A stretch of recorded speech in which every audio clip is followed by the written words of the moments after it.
Thursday, October 31st.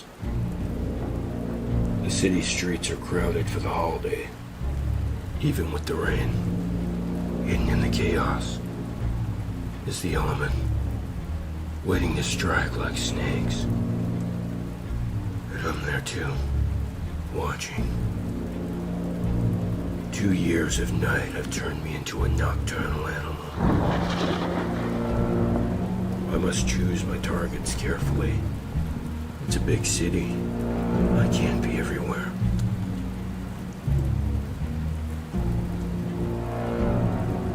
But they don't know where I am.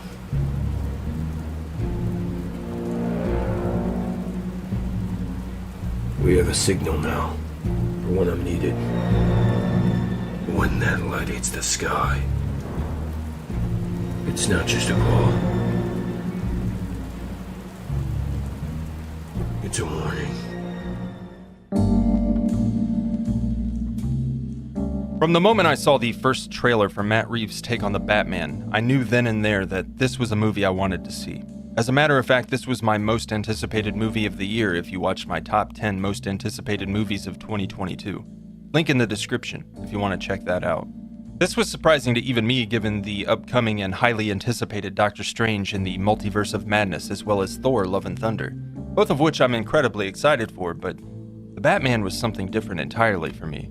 This appeared to be the Batman movie I've been waiting for, a more grounded Batman, not unlike Christopher Nolan's trilogy, except even more grounded, darker, grittier detective story. I'm so happy that that's exactly what we got. First of all, the noir approach and overall feel of this movie is incredible. The cinematography is phenomenal, setting the tone of Gotham wonderfully and complemented perfectly by Michael Giacchino's beautiful score.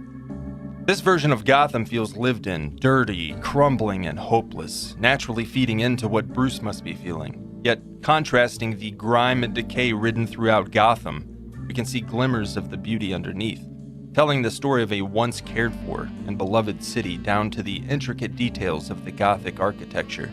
This environment parallels perfectly with the tone of the film and this telling of the Batman. Matt Reeves' take on the character skips past the details we're all too familiar with, just as Marvel decided to do with the most recent retelling of Spider-Man. No theater, no alley, no watching Thomas and Martha get gunned down in front of young Bruce. We've seen that story many times over. We've seen a collected Bruce Wayne, confident in himself and with the public. We've seen an experienced Batman who has mastered his emotions, abilities, and in turn, himself. We've explored the duality of two identities. We've watched as Bruce comes to terms with the reality of his identity as Bruce Wayne, and a full understanding that the Batman is an extension of himself rather than his actual identity. In all of the times that we've seen Batman on the big screen, we've never taken the time to really observe the trauma and the struggles Bruce faced soon after donning the cape and the cowl.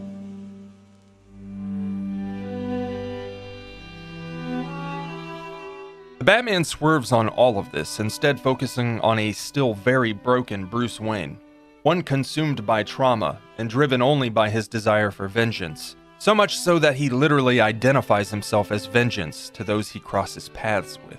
This is only his second year as a vigilante, and for Bruce Wayne is a mere afterthought, the undesirable remnant of himself that only serves as a painful reminder of his own trauma and history. Bruce has no use for this part of his identity at this stage, and would rather spend his time as Batman, what is ultimately his crutch to escape that trauma and the relentless, overwhelming fear of facing the pain he felt all over again.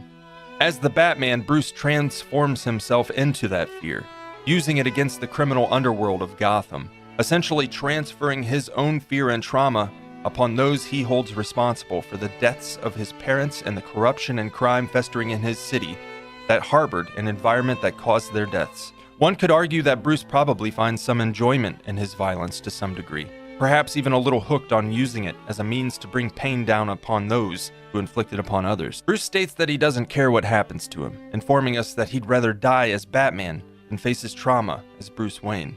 Trauma is a powerful thing, one that can destroy lives and alter a person's personality and overall ability to interact with others. And in Matt Reeves' The Batman, Bruce is still very much in the muck of his personal trauma, navigating the darkness in the only way he knows how, by becoming the darkness.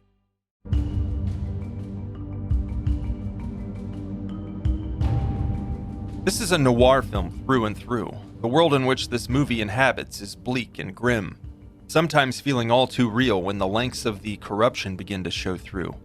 A world where people in charge are more invested in their personal gains than their duty to others. A grim Gotham for a broken Bruce Wayne and a vengeful, brutal Batman, convinced that fear and vengeance are the best tools at his disposal to punish the criminal element and inspire change. After 2 years of acting as a vigilante and operating by these means, however, Bruce is left questioning if he's actually made any impact. A question that eats at him more and more over the course of the film before ultimately coming to the realization that Gotham needs something more. Something else. They need a symbol of hope above all else, and it's in this realization that Bruce can begin to mend his trauma and become the Batman that Gotham needs. Like Gotham, Bruce had lost himself in darkness, and for the longest time, hope was dangerous in his eyes. An inevitable disappointment waiting to happen, and surely a road right back to the same pain he felt all those years ago when he lost his parents. But just like his city, Bruce realizes he too needs to find hope in a better tomorrow, and it's that hope that he must use to keep fighting and inspire the citizens of Gotham to do the same.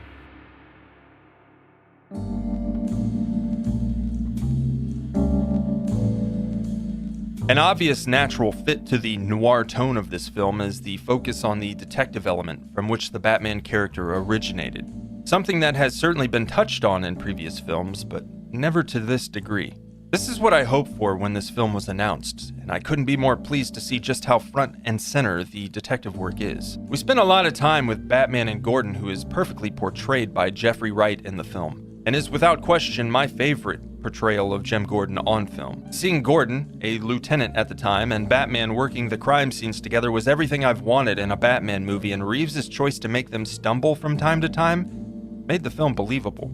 These two do amazing work together, but nobody's perfect. Everyone makes mistakes. A theme that appears multiple times in this film, I might add. Some have expressed dissatisfaction with this choice, but I have to ask, what's more believable?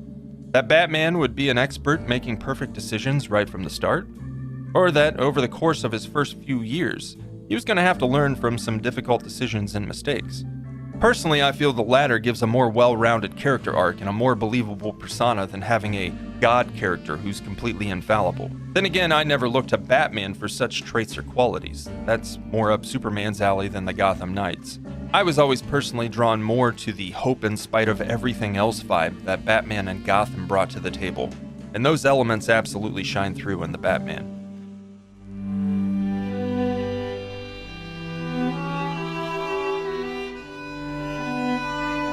Throughout the film, Pattinson does a phenomenal job, both as a vengeful, obsessive Batman and a broken, awkward Bruce Wayne still haunted by his trauma and pain.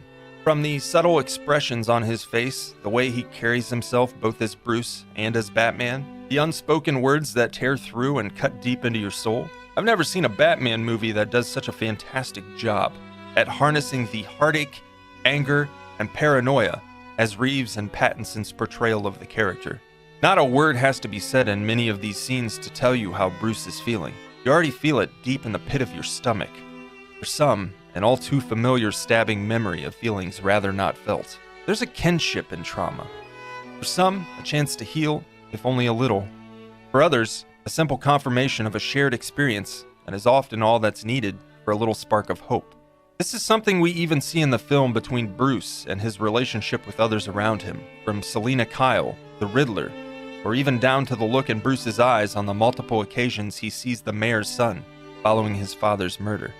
After multiple screenings now, I can confidently say that Robert Pattinson is my favorite Batman, and this is hands down my favorite Batman film. I admit when Pattinson was announced for the role, I was skeptical, though after finally seeing the first trailer, my feelings were eased and I became quite excited for this film. Given the frequency to which it seems like so many of the things we get excited for, be it movies or games, turn out to be varying degrees of disappointment, I'm pleased to say that The Batman absolutely delivered. In my top 10 most anticipated movies of 2022, I explained that this appeared to be the Batman movie I've been waiting for. And now, after the movie's finally released, I can assure you that it most certainly is. I highly recommend The Batman. Matt Reeves has truly made a phenomenal film.